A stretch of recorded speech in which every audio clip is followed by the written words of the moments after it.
What if I told you that the motor oil you're using right now, the one you thought was recommended or good enough, could be slowly destroying your engine every time you start it?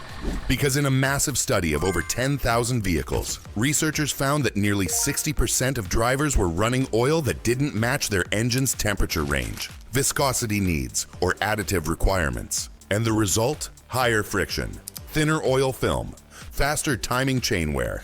One mechanic in Texas said it best: "The wrong oil won't kill your engine overnight. It'll murder it quietly, one cold start at a time." So today you'll learn the 8 clear warning signs your car is running the wrong oil, and how to fix it before it destroys pistons, lifters, and bearings for good. And stick around until the end, because the last sign is the silent killer that even professional shops overlook. But it's responsible for $4,000 plus in repair bills every year. Sign number 1, ticking or knocking after startup. When you start your engine cold and hear a ticking or knocking sound for a few seconds, that's your first red flag. It means the oil isn't reaching the top of the engine fast enough. Why? Because you might be using oil that's too thick for your climate. Thick oil, like 10W40, moves slower at cold temperatures, leaving the upper valve train unlubricated for a few seconds. That short delay is enough to cause micro wear on cam lobes and hydraulic lifters. According to Pennzoil's cold start friction test, over 75% of engine wear happens within the first 5 minutes of startup. Fix: if you live in colder climates, use 0W20 or 5W30 instead of heavier blends. And always use a full synthetic oil. It flows faster at low temperatures than conventional blends. That small change can instantly eliminate startup noise and extend engine life dramatically. Sign number 2, engine running louder or rougher than usual. Engines have a sound signature. If it suddenly sounds rougher, louder, or has a deeper growl, it's likely running on oil that's too thin. Thin oil, like 0W-16 or worn out 0W-20, can't cushion metal parts under pressure. That leads to increased mechanical resonance, the sound of metal tapping metal at high RPMs. A 2019 SAE paper found that vehicles using oil 1 viscosity grade below recommendation showed a 32% increase in engine noise amplitude and 18% higher bearing wear. Fix: if you hear consistent noise after switching brands or oil grades, move one step thicker, e.g. 0W-20, 5W-30. Always stick to oils with AP/ISP or ILS-ACGF6 certification. They guarantee proper anti-wear additives and detergent balance. Your ears can be your best diagnostic tool. If your car sounds different, don't ignore it. Sign number 3, drop-in fuel economy. It sounds backward, but using oil that's too thick can actually make your engine work harder.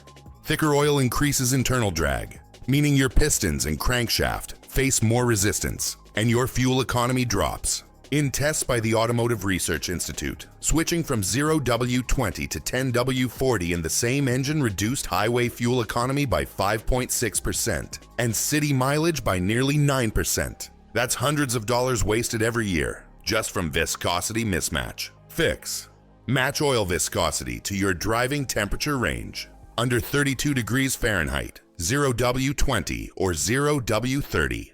32 degrees Fahrenheit to 90 degrees Fahrenheit, 5W30. Above 90 degrees Fahrenheit, 10W30 or 10W40. Avoid universal or one-size-fits-all oils. Modern engines are designed for narrow viscosity windows, especially turbocharged ones. If your MPG suddenly drops without any obvious reason, check your oil, not your tires.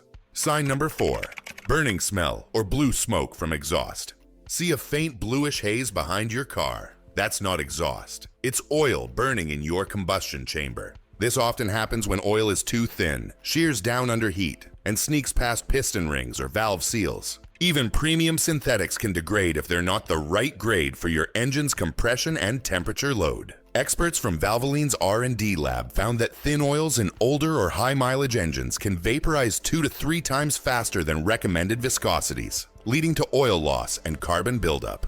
Fix: for engines over 80,000 miles, step up one grade, e.g. 0W20, 5W30. Use oils labeled low volatility or high mileage synthetic. Check for NOAC volatility ratings below 13%. That means less evaporation under heat. If your car burns oil between changes, this could be your clue. And the longer you ignore it, the faster the damage spreads to the catalytic converter. Sign number 5. Oil pressure light flickering at idle. Here's one that scares most drivers. That red oil pressure light blinking when you're stopped at a traffic light. It might not mean low oil level. It could mean oil viscosity too low for your engine's tolerances. As engines heat up, oil thins naturally. But if it's already too thin to begin with, it can't maintain pressure in the crankshaft bearings. And when oil pressure dips below 10 psi at idle, bearings start to suffer micro-welding damage, where metal molecules literally fuse and tear apart. Fix. Use an oil pressure gauge or scanner to check live PSI readings. If pressure consistently dips under 15 psi when hot, move up one grade, e.g. from 0W20 to 5W30. Always verify your oil filter isn't clogged or bypassing flow. Cheap filters cause the same symptom. That flicker is your engine's last cry for help. Ignore it, and the next light you'll see might be the check engine or a tow truck's. Sign number 6, sluggish acceleration or poor throttle response. You press the gas, but instead of a smooth surge, your engine hesitates or feels lazy.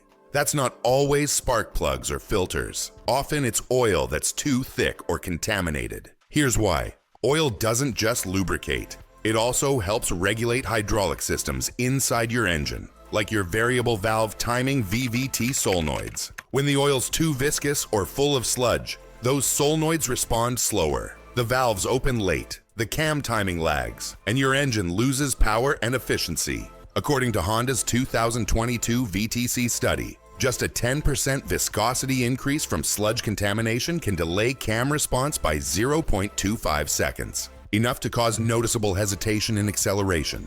Fix. Always replace your oil and filter at or before the manufacturer's recommended interval. Use high detergency synthetic oils, especially ones labeled with VVT or Turbo Safe. If you drive short trips or idle often, shorten your oil interval to 3,000 to 5,000 miles. If your car feels sluggish after a recent oil change, there's a good chance the wrong oil or a low-quality brand is slowing your engine from the inside out. Sign number 7, dirty or sludgy oil despite recent change. This one's a huge red flag and a favorite trick among shady mechanics. You just changed your oil a few hundred miles ago, but when you check the dipstick, it's already dark, gritty, or smells burnt. That's not normal. That's your oil failing to suspend contaminants or mixing improperly with leftover residue from old oil. When oils of different base types, like synthetic plus conventional, mix, their detergent and dispersant additives can neutralize each other. Instead of cleaning, they gum up. A 2021 Society of Automotive Engineers report found that mixing incompatible oils caused a 46% rise in sludge formation and doubled oxidation rates in engines above 180 degrees Fahrenheit. Fix. Stick to one brand and formulation. Don't mix brands, even if the label says compatible. Always do a complete oil drain, including filter, and if possible, a short flush cycle with fresh oil before switching types. Avoid cheap, quick lube shops that top off with mystery blends from bulk tanks. If your oil turns black within 500 miles, it's not cleaning, it's cooking. Sign number 8, the silent killer. Carbon buildup and sticky lifters. This is the one almost no one talks about, and yet it's responsible for thousands of ruined engines every year. Modern oils are packed with friction modifiers and detergent additives, but when the wrong oil is used or changed too late, these chemicals start to break down. When that happens, they leave behind lacquer and carbon varnish, thin, hard films that coat lifters, cam lobes, and piston rings. Over time, these layers act like glue. Your hydraulic lifters start sticking, valves don't close fully, compression drops, and your idle gets rougher every week. Toyota and GM both issued service bulletins warning that extended use of low detergent oil causes sticky valve lifters, misfires, and rough idle, often requiring $3,000 to $6,000 repairs. Fix. Use oils with high calcium and magnesium detergent content. Check data sheets. Every 20,000 to 30,000 miles, use a full synthetic cleaner, like Liqui Moly Engine Flush or Amsoil Engine Cleaner, before your oil change. Avoid energy-conserving or ultra-low ZDDP oils unless your car specifically requires them. This simple habit prevents 90% of carbon-related engine failures. Bonus tip: the finger test for wrong oil. Here's a mechanics trick you can do right now. No tools, no gauges. 1. After your car cools for at least 30 minutes, pull out the dipstick. 2. Rub a drop of oil between your thumb and forefinger. 3. Now listen closely to the feel and texture. Smooth and slick. Good oil. Gritty, thin, or watery. Too thin or contaminated. Sticky or draggy. Oil too thick or oxidized. If your fingers squeak when you rub them together, your oil film is broken down. That's your early warning that the wrong oil or heat damage has already begun. Now I want to know, what oil are you using right now? Has your car ever run worse after an oil change? Or did switching brands actually fix a problem you didn't even realize was oil related? Drop your experience below.